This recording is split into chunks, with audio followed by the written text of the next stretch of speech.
സ്ഥലനാമ കൗതുകത്തിലേക്ക് വീണ്ടും സ്വാഗതം. സ്ഥലനാമങ്ങളിൽ ചരിത്രമുണ്ട്, ഭാഷയുണ്ട്, ഭാഷാ വ്യാകരണമുണ്ട്, സംസ്കാരമുണ്ട്. അങ്ങനെ മനുഷ്യബന്ധിയായ എല്ലാ കാര്യങ്ങളും അടയാളപ്പെട്ട് കിടക്കുന്ന ഒരു നാട്ടറിവ് വിഭാഗത്തിൽ അഥവാ ഫോക്ലോർ ഉൾപ്പെടുന്നതാണ് സ്ഥലനാമം എന്നെല്ലാവർക്കും ബോധ്യമുള്ള കാര്യമാണ്. ഇതിൽ സ്ഥലനാമങ്ങളിൽ നിന്ന് മരിച്ചുപോയ ഭാഷാപദങ്ങൾ ഉൽപ്പാദിപ്പിക്കാനും നമുക്ക് കഴിയും. മനുഷ്യരെ പോലെ തന്നെ മറ്റേതിനെയും പോലെ തന്നെ ഭാഷയിലും പദങ്ങൾ മരിക്കാറുണ്ട്. ഇന്ന് വെള്ളത്തിന് പകരം നീര് എന്നധികം നമ്മളാരും ഉപയോഗിക്കാറില്ല, വെള്ളം എന്നാണ് ഉപയോഗിക്കാറ്. കാര്യം നീര് എന്ന് പറയുന്ന ആ ഒറ്റപ്പദം മരിച്ചു. കൂട്ടുപദമായി നമുക്ക് ഉണ്ട് എങ്കിലും ഈ ഒറ്റപ്പദം എന്നുള്ള നിലയ്ക്ക് അത് മരിച്ചു. കപ്പൽ എന്ന പദത്തിന് ഇന്നാരും മരക്കലം എന്ന് ഉപയോഗിക്കാറില്ല. അതിൻ്റെ പഴയ പദം മരക്കലം എന്നാണ്. ഇന്ന് ലക്ഷദ്വീപിൽ കപ്പലിന് പറയുക മരക്കലം എന്നാണ്. പക്ഷേ നമ്മൾ മലയൻ ഭാഷയിലെ കപ്പൽ എന്ന പദമാണ് ഇന്ന് ഉപയോഗിക്കുന്നത്. മരക്കലമെന്ന് നമ്മളാരും ഇന്ന് ഉപയോഗിക്കാറില്ല. ഇതുപോലെ മലയാള ഭാഷയിൽ നിരവധി പദങ്ങൾ മരിച്ചു പോയിട്ടുണ്ട് എങ്കിലും സ്ഥലനാമങ്ങളിലൂടെ അപൂർവം ചിലത് ഇന്നും ജീവിച്ചിരിക്കുന്നു. അതിലൊന്ന് ഒരു പദമാണ് കുമ്പൻ. കുമ്പൻ കുമ്പൻ എന്ന് പറഞ്ഞാൽ കൊഴുത്ത കാളക്കുട്ടിക്ക് പണ്ട് കുമ്പൻ എന്ന് പറയുമായിരുന്നു. അതുപോലെ തന്നെ പൂർണ്ണ വളർച്ചയെത്തിയ തലയിലെ പേനിന് പറയുന്നൊരു പേര് കുമ്പൻ എന്നാണ്. പൂർണ്ണ വളർച്ചയെത്തിയ പേനിന്, തലയിലെ പേൻ എന്നതിന് പറയുന്ന ഒരു പേരായിരുന്നു കുമ്പൻ. ഈ കുമ്പൻ സ്ഥലനാമങ്ങളിൽ നമുക്കിന്ന് ലഭ്യമാണ്. ഈ കുമ്പൻ എന്ന പദം ഇന്നാരും വർത്തമാന ഭാഷയിൽ ഉപയോഗിക്കാറില്ല. വഴക്കുണ്ടാക്കുമ്പോഴോ അല്ലെ സാധാരണത്തിൽ നമ്മൾ ഈ വൈകാരിക പ്രകടനം കൂടുതൽ നടക്കുന്ന വഴക്കുണ്ടാക്കുമ്പോഴോ അതിൽ പോലും ഈ കുമ്പൻ എന്ന പദം നമ്മൾ ഉപയോഗിക്കാറില്ല. കുമ്പൻ എന്ന പദം പൂർണ്ണമായി തന്നെ മലയാള സാഹിത്യ ഭാഷയിൽ നിന്നും സംസാര ഭാഷയിൽ നിന്നും മരിച്ചു കഴിഞ്ഞു. പക്ഷേ സ്ഥലനാമങ്ങളിലൂടെ ഈ കുമ്പൻ ഇന്നും ജീവിച്ചിരിക്കുന്നു. അത് കുമ്പനാടായിട്ട് ജീവിച്ചിരിക്കുന്നു, കുമ്പളങ്ങിയായി ജീവിച്ചിരിക്കുന്നു. അങ്ങനെ കുംഭവുമായി ബന്ധപ്പെട്ട നിരവധി സ്ഥലനാമങ്ങളിലൂടെ ഈ കുമ്പൻ എന്ന പദം ജീവിച്ചിരിക്കുന്നു. കുമ്പൻ എന്ന് പറഞ്ഞാൽ കൊഴുത്ത കാളക്കുട്ടി എന്ന അർത്ഥത്തോടൊപ്പം തന്നെ നമ്മൾ കാരണം പൂർണ്ണ വളർച്ചയെത്തിയ പേൻ, വലുത്. പേനിൽ വലുത് കുമ്പൻ. കാളക്കുട്ടിയിൽ കൊഴുപ്പുള്ളത് വലുത് കുമ്പൻ. അപ്പോൾ കുമ്പൻ എന്ന പദം വലുത് എന്നുള്ള അർത്ഥത്തിലാണ് യഥാർത്ഥത്തിൽ പഴയകാല സംസാര ഭാഷയിൽ നിലനിന്നിരുന്നത്. ഇതൊന്ന് മരിച്ചുപോയി എങ്കിലും സ്ഥലനാമങ്ങളിലൂടെ അത്തരം കുമ്പനെ നമുക്ക് ഉൽപ്പാദിപ്പിക്കാവുന്നതാണ്. നമുക്ക് മലയാള ഭാഷയിൽ നിന്ന് മരിച്ചുപോയ ഇത്തരം പദങ്ങളെ ജീവൻ കൊടുത്ത് കൊണ്ടുവരാൻ സ്ഥലനാമങ്ങളേറെ ഉപകരിക്കും. അതിൽ കുമ്പൻ എന്നത് കുംഭം എന്ന പദത്തിന് ശിരോവസ്ത്രം, കുംഭം അല്ല കുംഭം, ശിരോവസ്ത്രം എന്നൊരർത്ഥമുണ്ട്. ശിരോവസ്ത്രം എന്നത് ഈ പറയുന്ന തലയിലൂടെ മൂടുന്ന വസ്ത്രത്തിനാണല്ലോ നമ്മൾ ശിരോവസ്ത്രം എന്ന് പറയുന്നത്. അതുപോലെ ഗദയുടെ തടിച്ച ഭാഗത്തിന് നമ്മൾ കുംഭം എന്ന് പറയും.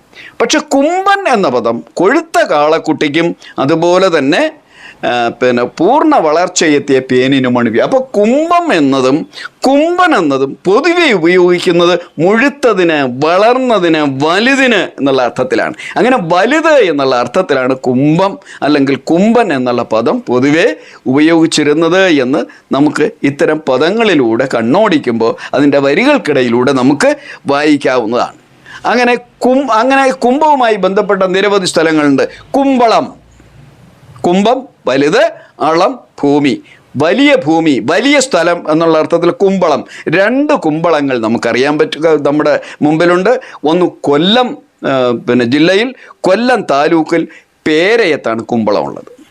അതുപോലെ മറ്റൊന്നുള്ളത് എറണാകുളത്താണ്, കണയന്നൂർ താലൂക്കിലാണ് കുമ്പളം. പഞ്ചായത്തിൻ്റെ പേര് തന്നെയാണ്. അവിടെയും നമുക്ക് കാണാൻ കഴിയും. ഇനി കുമ്പള എന്ന് പറയുന്നൊരു സ്ഥലമുണ്ട്, കുമ്പള. അതും ഈ അള എന്നും അളം എന്നും പറയുന്ന സ്ഥലനാമങ്ങളെ ഉദ്ദേശിച്ചാണ്. അളം തന്നെയാണ് അളയായി ചുരുങ്ങുന്നത്. ഇത് കാസർഗോട്ടാണ്, മഞ്ചേശ്വരം താലൂക്കിലാണ്. ആ പഞ്ചായത്തിൻ്റെ പേര് കുമ്പള എന്നാണ്.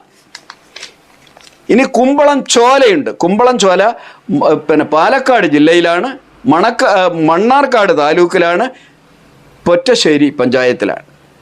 കുമ്പളം പള്ളി, കുമ്പളപ്പള്ളി കാസർഗോഡ് താലൂക്ക് വെള്ളരിക്കുണ്ടിലാണ് ആ സ്ഥലമുള്ളത്.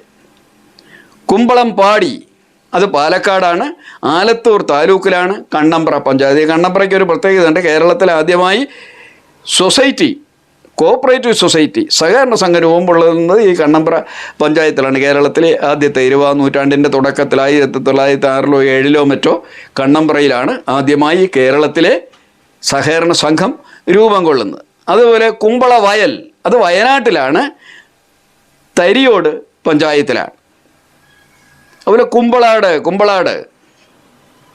ആട് എന്ന് പറഞ്ഞാൽ ആട്, ഓട് തുടങ്ങിയ ഉയർന്ന പ്രദേശങ്ങൾക്കാണ്, കുന്നുകൾക്കാണ് ആട് എന്ന് പറയുക. കുമ്പളാട് ഉയർന്ന കുന്ന്, വയനാട് വൈത്തിരി താലൂക്കിലാണ്, മുട്ടിൽ പഞ്ചായത്തിലാണ്. മുട്ടിൽ നമുക്കറിയാം, മുട്ടിൽ മരം മുറിയുമായി ബന്ധപ്പെട്ട് നിരവധി കേസും വഴക്കും ബഹളവുമൊക്കെ ഉണ്ടായി. ഇന്നും അതുമായി ബന്ധപ്പെട്ട് പലപ്പോഴും ചില പരാമർശങ്ങൾ പലരിൽ നിന്നും ഉണ്ടാകാറുണ്ട്. അതുപോലെ കുമ്പളം പൊയ്ക പത്തനംതിട്ട ജില്ലയിലാണ്, റാന്നി താലൂക്കിലാണ്, വടശ്ശേരിക്കര പഞ്ചായത്തിലാണ്. കുമ്പനാട് അതും പത്തനംതിട്ട താലൂക്കിലാണ്, പത്തനംതിട്ട ജില്ലയിലാണ്, തിരുവല്ല താലൂക്കിലാണ്, കോയിപ്പുറം പഞ്ചായത്തിലാണ്. കുമ്പളങ്ങി എറണാകുളം അതൊരു ദ്വീപാണ്. ആദ്യമായി ഒരു ശാസ്ത്രീയമായ ടൂറിസത്തിന് രൂപം കൊടുക്കുന്നത് ഈ കുമ്പളങ്ങിയിലാണ്, കൊച്ചി താലൂക്കിലാണ്. ആ പഞ്ചായത്തിൻ്റെ പേരും കുമ്പളങ്ങി എന്നാണ്. കുമ്പളങ്ങിയെ സംബന്ധിച്ച് നിരവധി പുസ്തകങ്ങൾ തന്നെ എഴുതിയിട്ടുണ്ട്. പലരും കുമ്പളങ്ങിയുടെ പ്രകൃതി ഭംഗിയെക്കുറിച്ച്, കുമ്പളങ്ങിയിലെ ജീവിത രീതിയെക്കുറിച്ച്, അവിടുത്തെ മനുഷ്യരെക്കുറിച്ച്, അവരുടെ ഭാഷയെക്കുറിച്ച്, സംസ്കാരത്തിനെക്കുറിച്ചൊക്കെ നിരവധി പുസ്തകങ്ങൾ കുമ്പളങ്ങിയുമായി ബന്ധപ്പെട്ട് പുറത്തിറങ്ങിയിട്ടുണ്ട്. അപ്പോൾ ഈ കുമ്പളങ്ങി വലിയ ദ്വീപ് എന്നുള്ള അർത്ഥത്തിലാണ് കുമ്പളങ്ങി. ഒരു പഞ്ചായത്തിൻ്റെ അത്ര വലിപ്പമുള്ള ഒരു ദ്വീപാണത് കുമ്പളങ്ങി.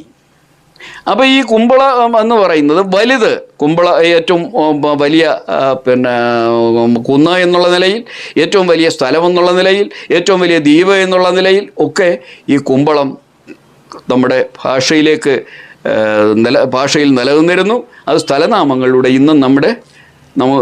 ഇന്നും ജീവിച്ചിരിക്കുന്നു എന്നുള്ളതാണ്. പക്ഷേ ഈ കുമ്പളം എന്ന് പറയുമ്പോൾ നമുക്കിന്ന് തിരിച്ചറിയാൻ ഇത് വലിപ്പത്തിനെ കുറിക്കുന്നതാണെന്നറിയാൻ ഈ നിഘണ്ടുക്കളെ സമീപിക്കുകയല്ലാതെ വാമൊഴി ഭാഷയിലോ ഇന്നത്തെ ആധുനിക സാഹിത്യ ഭാഷയിലോ കുമ്പളം കുംഭം എന്ന പദം നമുക്ക് ലഭ്യമാകുന്നതല്ല. അതുകൊണ്ട് മരിച്ചുപോയ പദങ്ങളിലെ ഇവിടെ അർത്ഥവും വ്യാപ്തിയുമൊക്കെ അറിയാൻ നമുക്ക് സ്ഥലനാമങ്ങളല്ലാതെ മറ്റ് മാർഗങ്ങളില്ല. അതുകൊണ്ട് ഭാഷാബന്ധി കൂടിയാണ് സ്ഥലനാമം. അത് വെറുമൊരു നാടോടി വിജ്ഞാനീയത്തിൻ്റെ ഭാഗമല്ല, ഭാഷയുടെ ഭാഗം കൂടിയാണ്.